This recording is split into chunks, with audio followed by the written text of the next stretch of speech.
Hi, I'm Jeff Otto, and the September What's Neat show starts now.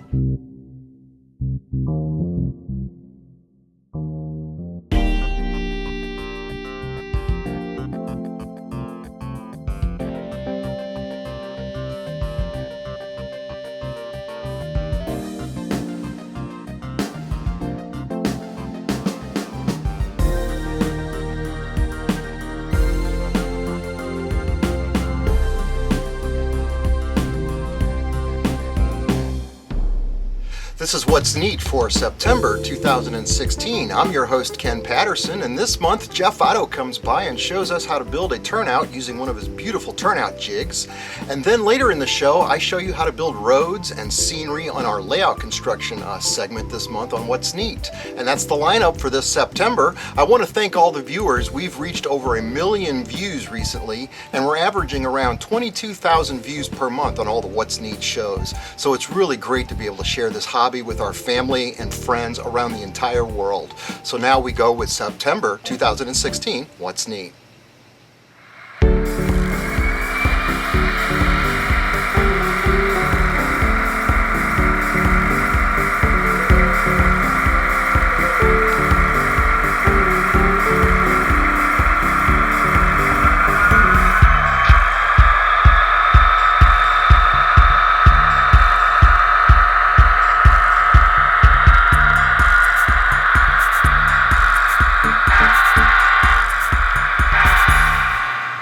This segment of What's Neat, I've got Jeff Otto from Oak Hill Model Railroad Track Supply, and he came by today to build a turnout, and we've set up the high-speed camera just to show how absolutely simple this is. How you doing today, Jeff? Hey, Ken, good, great. Now, I saw you were using the heat gun a few minutes ago. What are you using the heat gun for, Jeff, when you're working on this turnout? Well, I use the heat gun to melt the solder to attach to the PC tie. A heat gun is just quicker than using a soldering iron, but you can use a soldering iron as well, but I like the heat gun. That's fast. No, that's a good tip.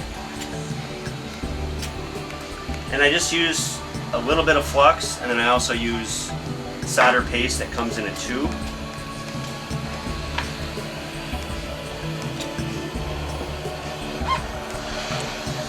All it takes is a couple seconds.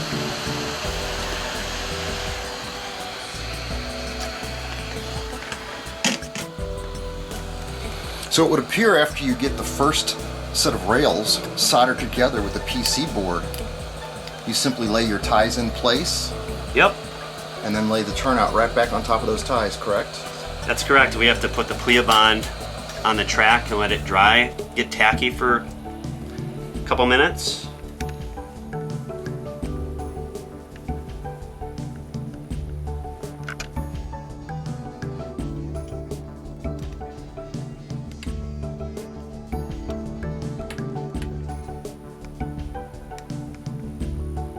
So what are you doing now, Jeff? Well, now I'm just activating the plea bond. It's heat activated, so this just helps it dry and form a great bond immediately. So when you heat up this plyo bond glue, which is on the rails and the ties right now, and you heat that up with a soldering gun, it makes the glue stick?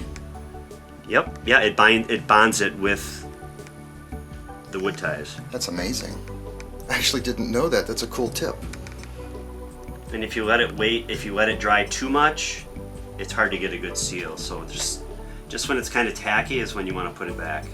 If you put it on too early, you get a lot of squishing. Like I've got a little squishing out here of the glue. If I would have waited maybe another minute or two, I wouldn't have that squishing.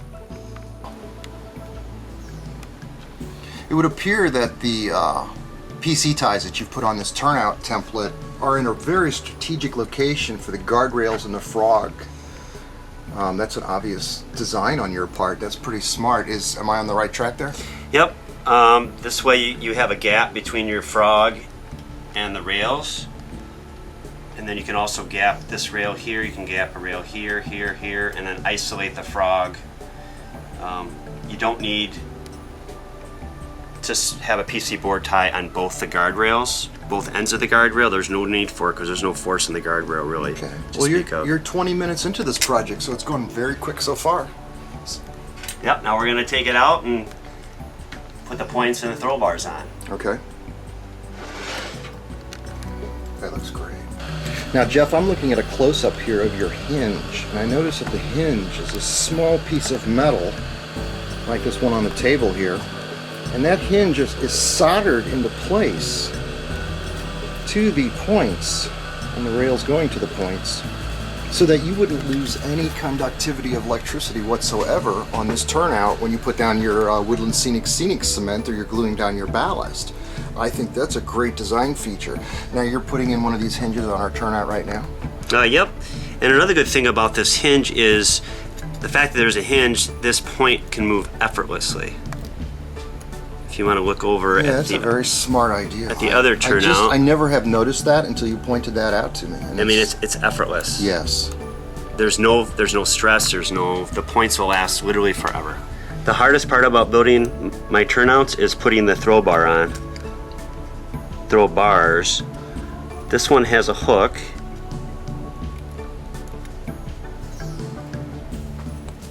That just literally goes. It looks like these pre-made throw bars are designed to fit into the hole that you've got drilled on the switch points, is that right? Yes, that's how I get the points. That's really nice. It comes that way with the hole drilled out already for you? Yes, it comes like that. Okay, nice.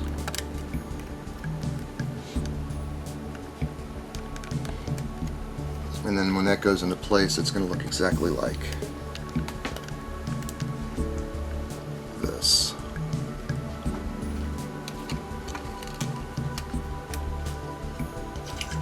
Then you pull that out. And just like that, it's in. Excellent. Just put a little bit of CA right there, there, and there. And they won't wobble at all, and you're all done. So far, looking at the clock, you're in it at 30 minutes. Is this turnout complete now? It's all ready to go. How about that? I didn't even know we were finished. It took you exactly 30 minutes to do this. And what number of turnout have we built here? That's a number 8. With the rail-bound manganese frog. So here you go. It's simple. We've just built one in 4.5 minutes of video, total of 30 minutes build time. Yeah. Now, Jeff, it appears that it only took you about 30 minutes to build this turnout. We timed it, we did it over there. Now, your jig works flawlessly. I'm very impressed with how quick the whole process went. Tell us, what website do we go to? And I understand in order to build these, all these parts come pre-cut and ready to go. How much are the turnout kits? That's right, Ken. Well, you can go to www.ohrtracksupply.com. And a template kit is $200, and you get everything to make 5 turnouts. That's great. So all the switches, the ties, everything like you saw in the video. Okay. It's all cut, ready to go for you to put together just like I just did in 30 minutes. Man, listen, thanks again, Jeff, for coming by and sharing this really cool product with us. I'm impressed with how quick and easy it is to use. Thanks, Ken.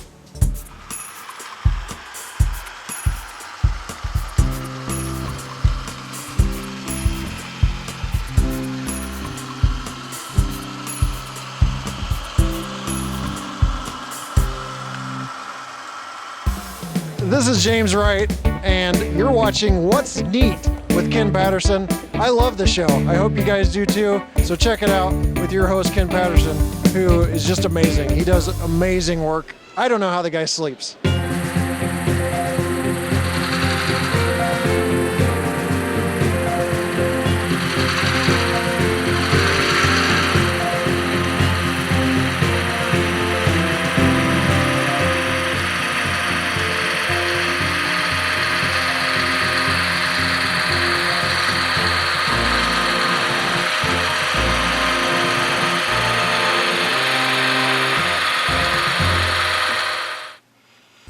For this layout construction segment of What's Neat, I'm working on a section of the layout that I built about 8 years ago and have never finished. I put a Wathers industrial building in here and a few Bachmann silos and a couple siding tracks just to make an interesting area to operate on. Today, the subject of this is going to be building roads. And I want to show you and illustrate to you in demonstrate exactly how it is that I do these roads. It used to be in the old days I always built roads out of plexiglass, because with plexiglass you could scribe it, you could paint it, and it was flat, and it made for great scenes like the Walther's auto rack loading facility and some of the photos that I did a long time ago. Well, today I like to use this pre-mixed concrete patch mix that you can pick up at the Home Depot. It's made by a division of DAP, and it comes in a gallon container, and mine is about a year old, so it's a little crusty, but I'm pretty sure I can make it work. Couple preparations that you need to do first. All the buildings that I've got here on the layout, I've got plywood foundations that I built for them. And I cut the plywood out to the right size, traced the building, got the right size plywood, and then I sprayed the plywood with a little bit of primer just to seal it so that it won't be affected by moisture, and I wouldn't have to worry about it warping or changing its shape in any way.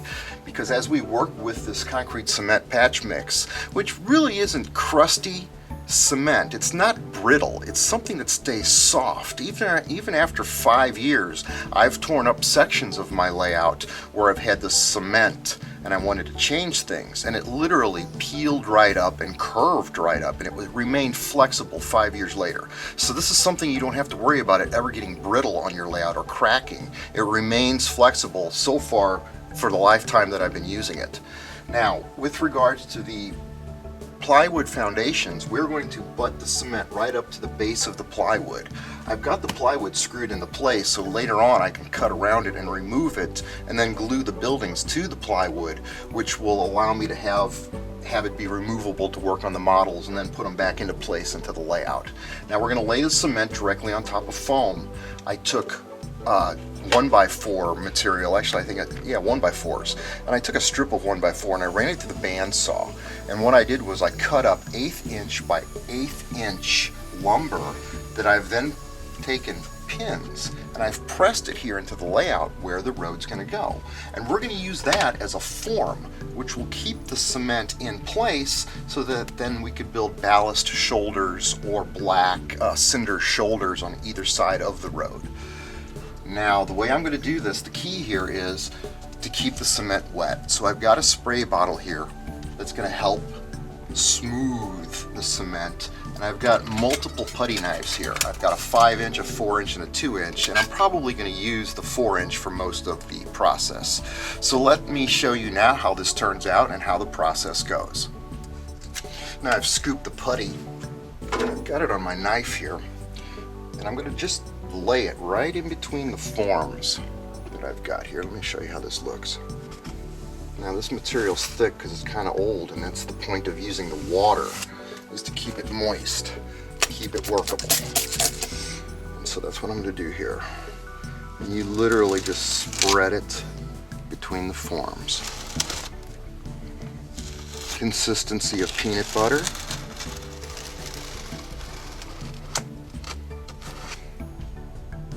Very easy material to work with.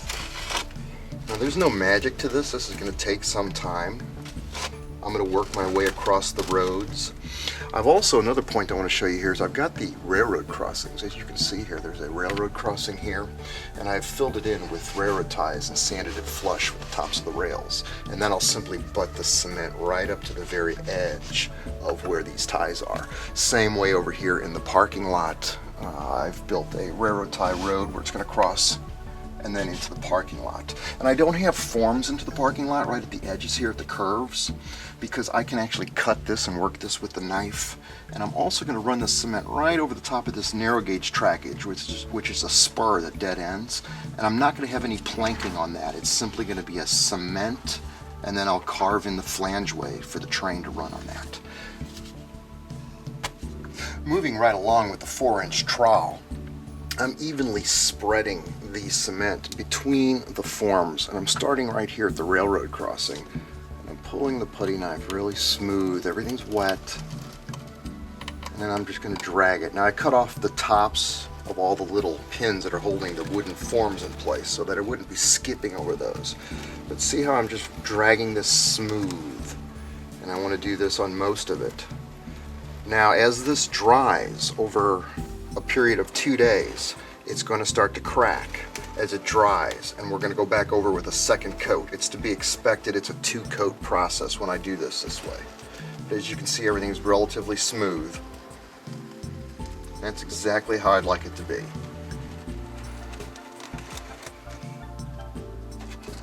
So I'm just going to continue working this all the way around. I've still got a large parking lot and the cross intersection here to work on.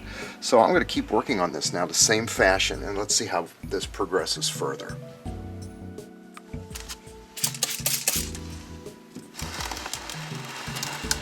That's perfect. That's exactly what I want right there. I'm going to draw my knife right up to the railroad crossing here and pull it across the top of the tracks, which I can easily clean out the flangeways and everything. This material is going to take many days to dry, so with regards to workability, you've got hours to work with this.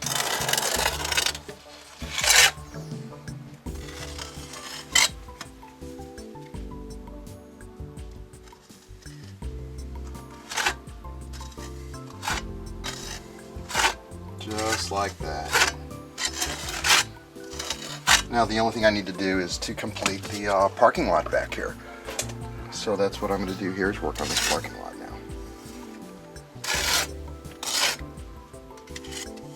This material is very forgiving, and again, you can sand out any trowel marks that you might get and not want, but I'm just finishing up the area here in the parking lot with a final wet, smooth troweling. And I've done all the roads now. I'm just coming down to the end of the parking lot here, which will run off into a ravine. So essentially this is what I've got. This is what it looks like. Now anything that you see that looks totally imperfect, I'll sand out, I'll take the forms off, and then after we let this dry for just a couple of days, we're going to come back and do the second coat, and that's where we're going to fill in some of the cracks. As it dries, it kind of cracks just a little bit, and then it'll be finished. So one more coat, a couple days later, and these roads will be finished, and then we'll show you how to I'll show you how to color them to make them look like blacktop. I very carefully used a knife to make sure that the road separated from the wooden forms, and then I pulled up the wooden forms that were being held down by the 2-inch long needles. Then I took sandpaper and went over the roads, sanding off the sharp edges and some of the uneven spots, but I gotta tell you, there weren't that many uneven spots. This went pretty quick. Okay, now it's been 48 hours of dry time. And of course, 24 hours ago, I sanded things and cut off the edges that you saw me do. So now the roads need to be patched with the second coat of cement mix material. And this is a container that it always came in.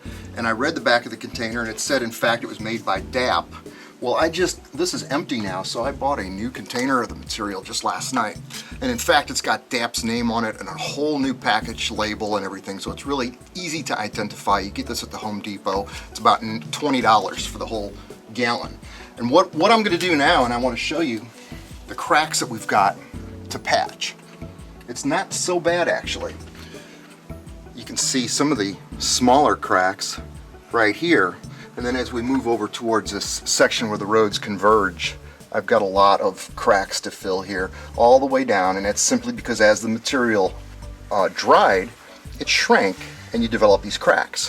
So by putting a second coating on, it'll finish the road and prepare it for its final coloring phase and building the shoulder.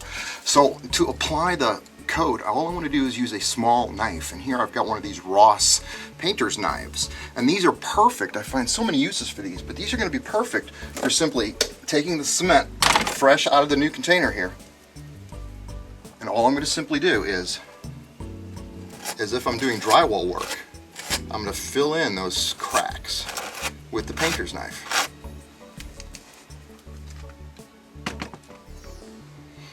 Let me bring you in a little closer here to see what I'm doing. I'm scraping the material out of the bucket onto my knife, not very much here, and I'm going to fix these cracks right here. And all I simply want to do, as if I'm doing drywall work, is just smooth it on. And what I don't have here right now and I need to get is a spray bottle full of water. And then I'll spray a little water on this and further feather it and smooth it to blend it. And this makes really nice patchwork, and it'll complete all these small cracks that are in the road. So let me do this, and then we'll get onto the shoulders. My layout is a modular layout, so the way I handle the cement roads at a joint, here you can see I've got a spot where two modules go together, and I've made the cement all the way across, a smooth transition here.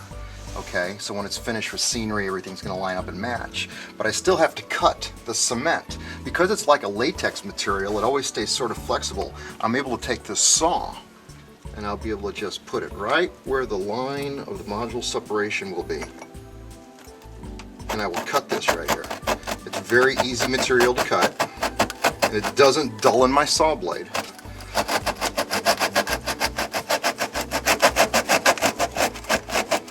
So just like that, the two modules are separated, and I'll vacuum this out, but I still have a very smooth transition, so when we drive our radio-controlled vehicles across the road, it'll be a very smooth transition. So that's how I handle the separation points of the roads. Everything's been patched now, and it's going to dry for another 24 hours before it's time to color it, paint lines on it, and of course build a shoulder on the side of each side of the road. So at this point, it's just time to wait. The one thing about making the roads out of cement is it's a very slow process, and right now I'm 7 days into this project, and I've made new roads here along the edge of the layout that run along the main line. I've completed the parking lot over here for the industrial building, and all the railroad crossings are all smooth. Everything's been sanded down now as with a piece of sandpaper, and I've done each one of these sections of road one section at a time, taking about 48 hours to glue every 5 feet or so as I've decided to add on, because I find it's a lot easier to build the road first, and then after the road sets up, then build the adjacent parking lots and other roads that connect. It gives a really nice edge and it looks good. But now it's time for us to weather the road. Now that everything's been dried and sanded, I want to weather it with India ink. And I've got a jar of India ink here that I use for model building, and all advanced modelers or guys that have been modeling for years have read in the model press about India ink and how we like to weather our wood structures with it. Well, I like to put 2 coats of India ink on my roads, and then the parking lots and some of the adjacent areas, I like to only put on 1 coat. And that gives a nice variation. It looks like blacktop on the road and a lighter bleached out parking lot. As you can see in this one area where I modeled right where the train wreck saloon is, and that's an American model builder structure in this scene, which I've used for years for many, many photographs. But let me not leave you hanging with exactly what is India ink. I've got about a ½ an inch here in my jar, and a jar like this will last you a good 7, 8, 10 years, and that's about how long this one has lasted. So this gives me the opportunity to show you exactly what is India ink and how to mix it. India ink is simply well oil or well ink for using with ink pens, mechanical ink pens. Black India ink. I've got a bottle of it right here. I've shaken it up, and this bottle hasn't got a dropper in it. I really like using an eyedropper. And I've got another bottle here that's got an eyedropper in it, so I'm going to use this.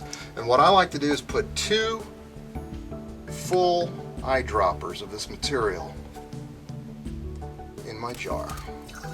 1.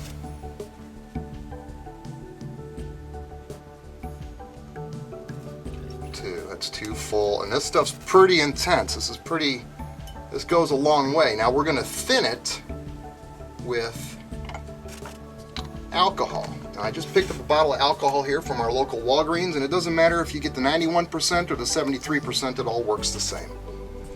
I'm going to dump this alcohol into my mason jar here, and I'm going to fill it all the way. I'm going to fill it as far as this bottle will go, which should be about 75% to the top. And that's all there is to it. You shake it up, and this is another good mixture of India ink.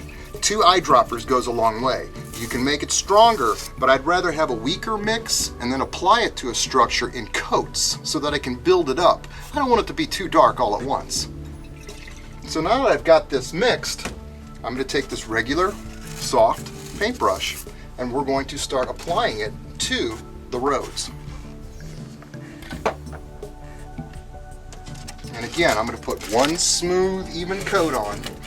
You're going to get streaks, but it's all just gonna blend together as it dries. And it's pretty foolproof. It's really easy. You're not going to make any mistakes doing this. And I'm just going to do it on this front road here quickly, and then I'll do the whole layout. But this will take the blacktop and give it a really beautiful, dark color. It smells good and it looks good. And just apply it evenly. And after it dries, we'll apply a second coat to the roads, and then we'll get to mask everything with tape and put our road lines on. So I'm going to do this now on the entire layout, just what you see me doing here, on all 12 feet of roads that I've built. After the India ink dried, I started on the scenery by cutting fake fir to fill the unkept grass areas along the road. I glued the fake fir down with Foam Pro adhesive. I then trimmed the fake fir into random patches to look like wild grass. I painted the grass with cans of spray paint varying in shades of green. After applying backyard dirt to the scene, I evened the dirt out with a hairbrush. I then applied Woodland Scenic's gray ballast along the track areas. I also used the same ballast to create the shoulder along both sides of all the cement roads. I used a block of wood to plow the ballast off of the top of the road along the pavement, creating perfectly level shoulders, about 4 feet wide. I used a flat fan brush to clean the excess ballast from atop the pavement, moving the ballast to the sides and the shoulders of the road. I then added ground foam in varying shades of green to the grassy areas, further blending the scenery and the dirt areas along the layout and the roads.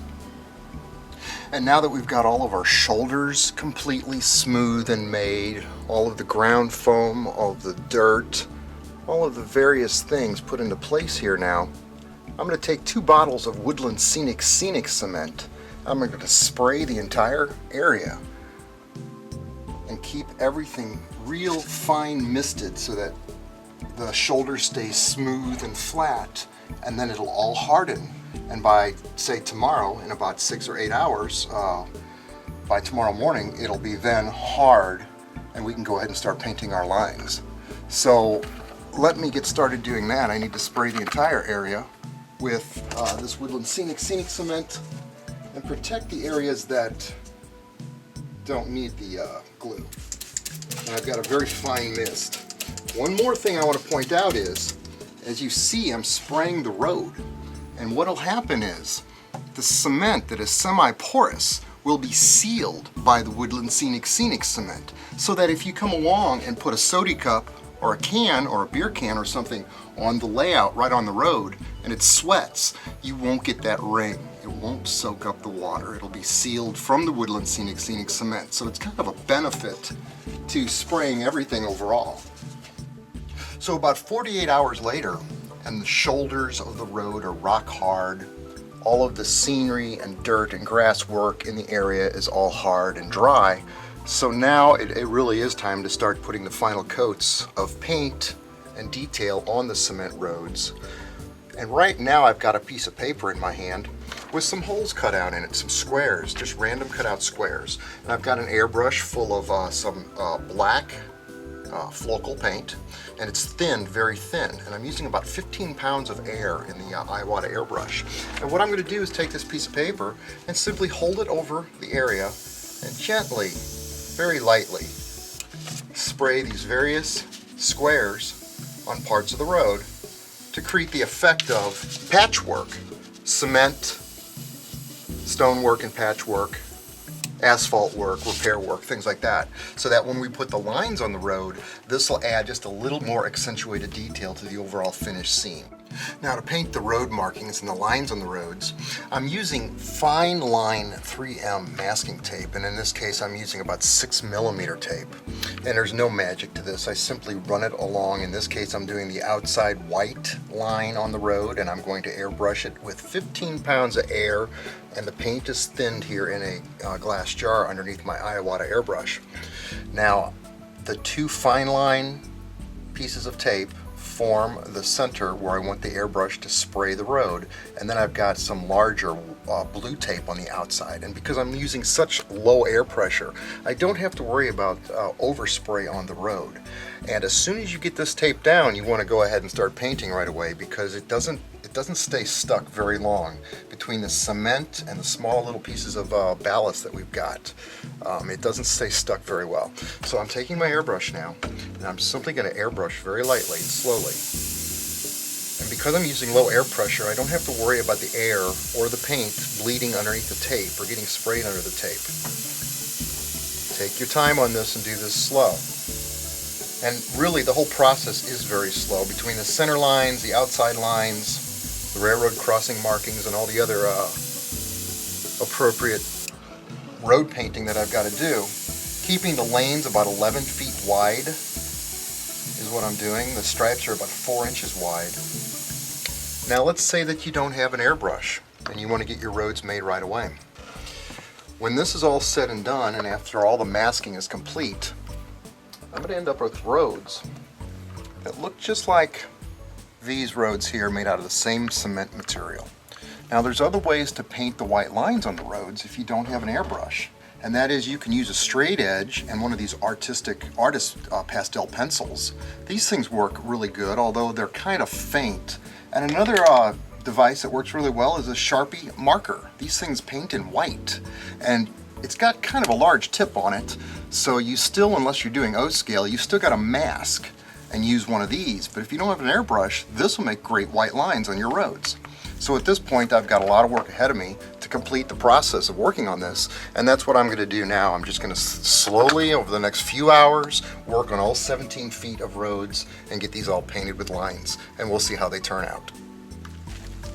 Upon pulling up the tape, a realistic looking 4-inch white stripe is revealed along the sides of the new roads.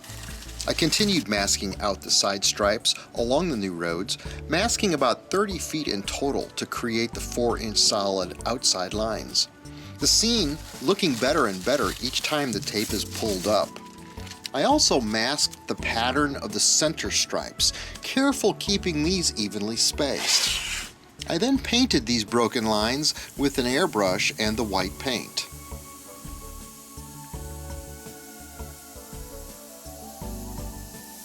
Working my way through the scene, this process took about 6 hours to complete. It was wonderful to see the progress each time a new section of masking tape was pulled up. And the last thing that I like to do on finishing off the roads, I take a Sharpie, and I use a couple different size Sharpie magic markers here.